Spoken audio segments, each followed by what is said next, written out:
This August, the world will come together in Rio de Janeiro, Brazil, as athletes from across the globe compete for country and Olympic gold. The 2016 Olympic Games coming August 5th to the networks of NBC Universal. Now, a couple of years ago, the young man who was considered the most likely American to get a gold medal in Rio is this guy, Erickson Lubin. But on the day he turned 18, he also turned pro, and it's difficult to argue with the decision. He's had 14 professional fights. He's won all 14 of them. 10 have come by knockout. Tonight, he takes on Daniel Sandoval. So it's Lubin against Sandoval in a super welterweight bout. Let's go right now to the Corona tail of the tape. Sandoval has the advantage in height. He's 2 inches taller. He has a significant 6-inch reach advantage. He also has the experience over Lubin. But he had this to say about Lubin, quote, "He is all the things you would not want to go up against. But it's boxing, and I'm Mexican. I'll fight anybody, anytime, anywhere." Well, the time is now. The place is Chicago, and the arena announcer is Ray Flores. So let's go to him. Live on NBC from Chicago, Premier Boxing Champions now features 8 rounds in the super welterweight division. Introducing first, fighting out of the red corner, wearing the black with the red. His professional record, 38 wins, 34 of those coming by way of knockout against 3 losses. Fighting out of Guadalajara, Jalisco, Mexico. Ladies and gentlemen, damas y caballeros, Daniel Galeno Sandoval. And across the ring, his opponent fighting out of the blue corner, wearing the red and the blue. As a professional, perfect 14 bouts, 14 victories, including 10 of those coming by way of KO. Fighting and representing Orlando, Florida. Ladies and gentlemen, please welcome Erickson, the Hammer Lubin. And referee in charge here to give instructions, Mark Nelson.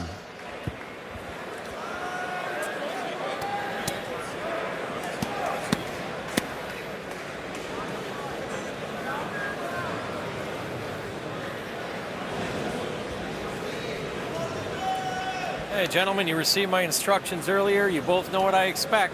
Obey my commands and protect yourself at all times. Right. Touch them up. Good luck to both of you. Right. So it's Erickson Lubin and Daniel Sandoval calling the action. Marv Albert, BJ Flores, and they are joined ringside by Errol Spence Jr. Guys. All right, thank you, Liam. And welterweight contender Errol Spence making his color commentating debut. Super welterweight fight scheduled for 8 rounds, and BJ, Daniel Sandoval barely made weight for this bout. Let's see how he reacts in the early rounds. Yeah, it's going to be interesting. He came in quite a bit overweight, Marv, and it's going to be interesting to see if he actually tried to lose it or not, or said, hey, I'm just going to pay the fine and come in as the much bigger man. And Errol, I know you're very familiar with Erickson Lubin from your amateur days. What do you like about him? What does he have to work on? I like he's a good fighter. He's rangy. He uses his jab, has a great hook, and he just need to be patient, pick his shots, and I'd see a knockout tonight. And Lubin, 20 years old, out of Orlando.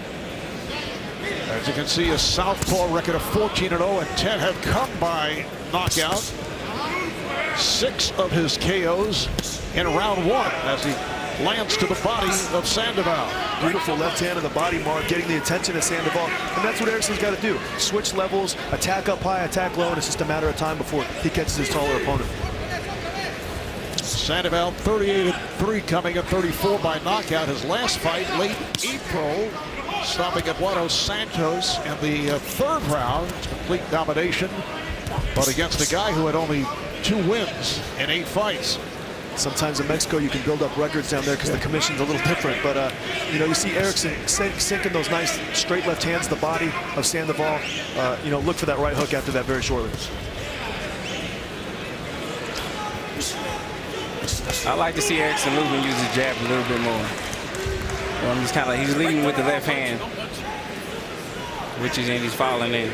Yeah, whenever Sandoval's coming forward, it's okay just to, you know, shoot that left hand. But when he's backing up like that, he's got to set it up with that right jab.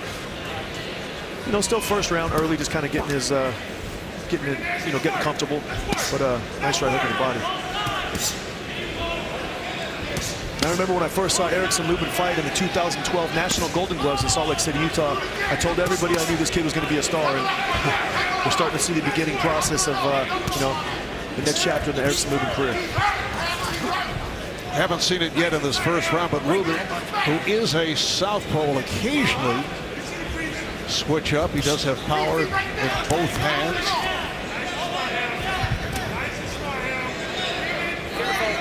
He's still trying to get comfortable with this guy, Marv. He's the opponent's taller. He's a little more rangy, and he told us yesterday in the fighter meetings, hey, Lubin's going to have troubles touching me. I'm going to take that little step back and hit him with counter body shots, and he's going to be surprised. Sandoval, his first 20 fights all ending in knockouts. 19 for Sandoval. He was knocked out once by Ivan Perez, Sandoval's 8th professional bout. All right, moments ago, Errol, we saw Rashid Warren win the bantamweight title. What were your impressions of that fight? It was a great fight, and I'm happy for Rashid. He's a guy, he's a 3-time Olympian who lost in the first round and on each of the Olympian fights. So I'm just happy for him. I'm glad that he won, and I'm looking for great things from Rashid. And BJ, no question, no one disputing that decision, as opposed to their first meeting. Oh, no, Rashid did what he had to do, started very strong, and came on and finished in the championship round. So you got to give him credit and the new. It's nice to hear.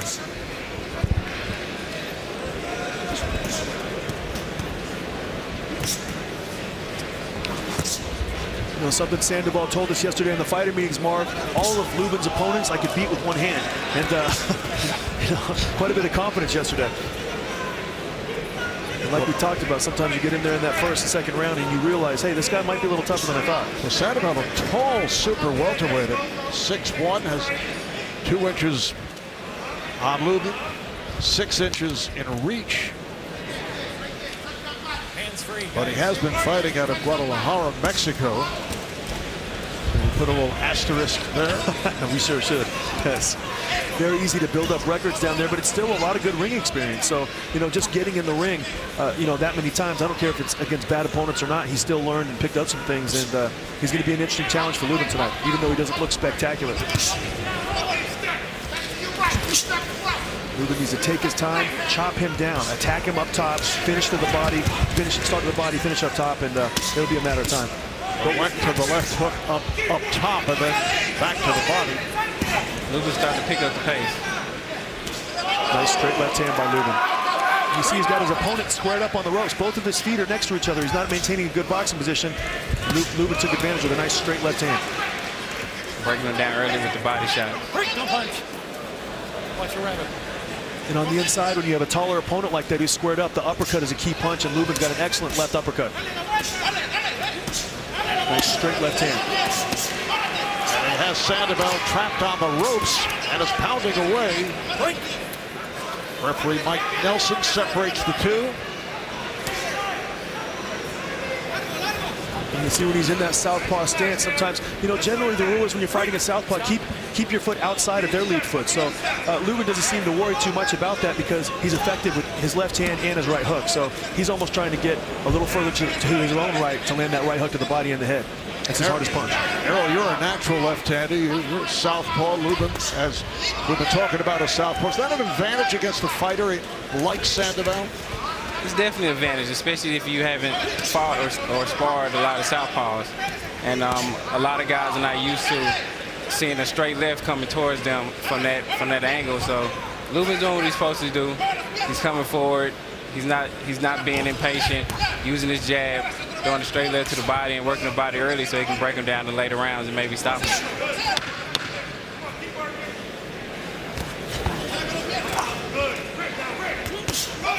And that will do it for the second round.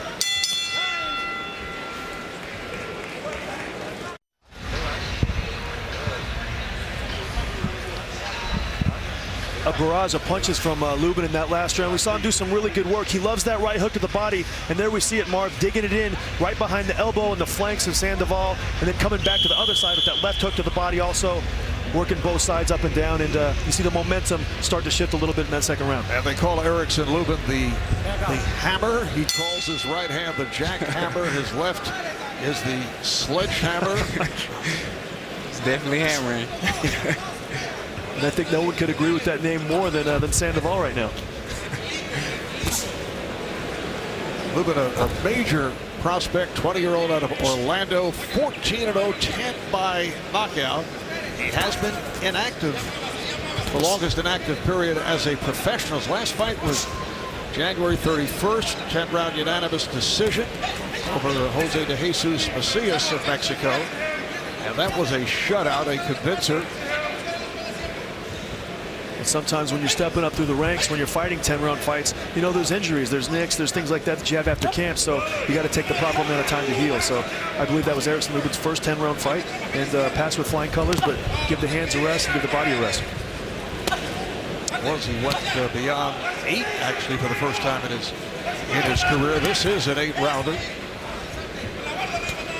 And you see the effort of Sandoval, not really bothering Lubin too much, but you know, like Errol said, he's got to use his right jab when he walks in. I think he can really you know, break Sandoval down much more quickly with the body attack and the use of the right jab.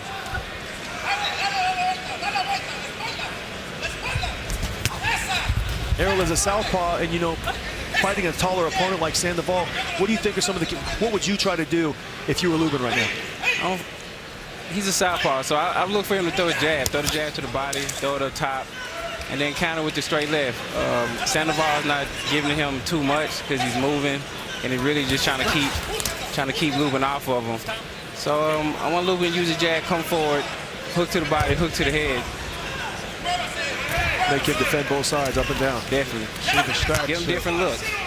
On the jabs that have been thrown, and Lubin landing 31% in that department.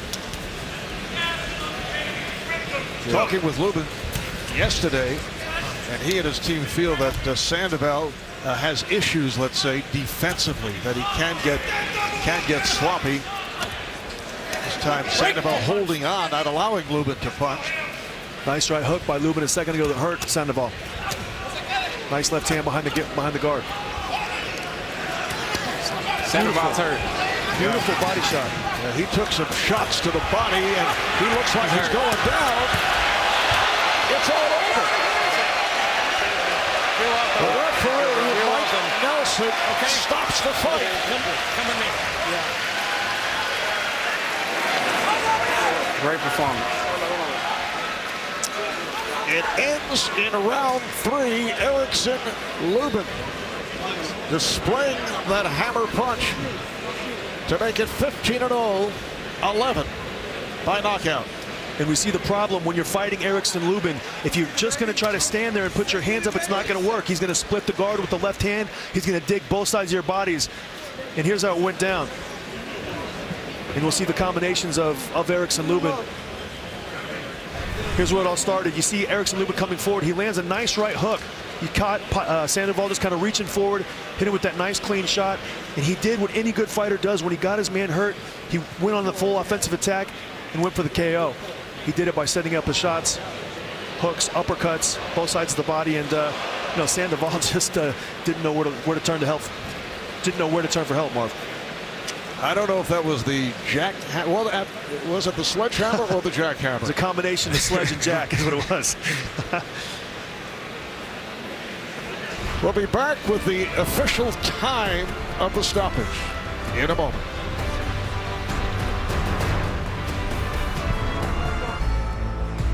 Welcome back to Chicago as Premier Boxing Champions on NBC continues for Erickson Lubin. He remains unbeaten. He remains untested. Let's take a look at the punch stats presented by Motel 6. Big reason he is still unbeaten and untested is that he was extremely efficient tonight. Lubin landed 80 punches at a rate of 50%. Let's go for the official decision. Arena announcer Ray Flores. Ladies and gentlemen, a referee in charge, Mark Nelson, waves off the contest. 2 minutes, 36 seconds of the third round for your winner by technical knockout and still undefeated, Erickson, the Hammer Lubin.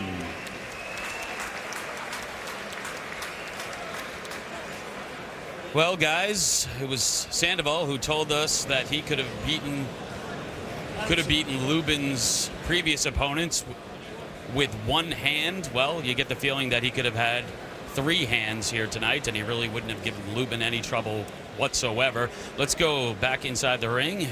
Kenny Rice is with Erickson Lubin. All right, thanks, Erickson. Congratulations. You stop another opponent. You're still unbeaten. Your 11th fight that you finished out of 15. Did you know that you were ready to put him away in that 3rd round? I didn't really know because he's a veteran. He didn't show it too much. But I was just chipping at the bit so I could get him out of there. And I landed a big punch, and it staggered him. So I was ready to take him out then. Well, Hammer, was it the jack or the sledgehammer punch? Man, it was both jack and sledge. They went to work tonight. When you come out of a fight like this, you look down the road, obviously, a lot of aspirations ahead. What does this do to get a big win? This is great.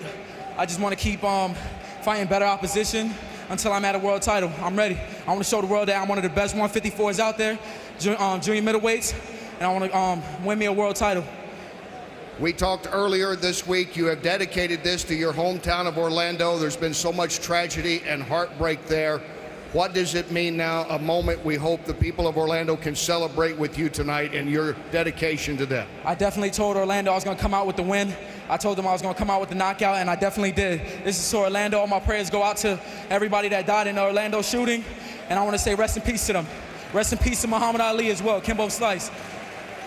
All right, Erickson, let's take a look at the final flurry to wrap this one up, and here's the way you did it.